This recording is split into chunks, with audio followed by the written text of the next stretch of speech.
when you put this together, I always put the handle up first so I have something to grab onto. And if you'll notice, there's two hooks right there.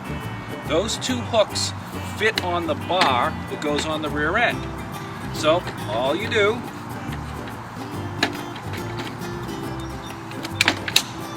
is hook the two hooks onto the bar on the back, and it'll snap into place. And I'm going to do that again.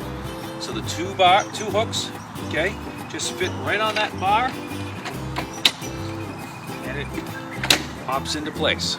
All right. Now what I usually will do is put the battery back in after this point, and it just fits in the tray. There's a tray right there, and it snaps right into place. Now when I put the seat on,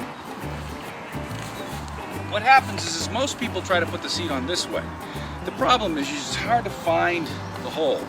So what you want to do is you want to turn it around so that you can see the hole, lay the knob on the hole, and then just let gravity do the work. It'll pop into place, and now you can move the seat around.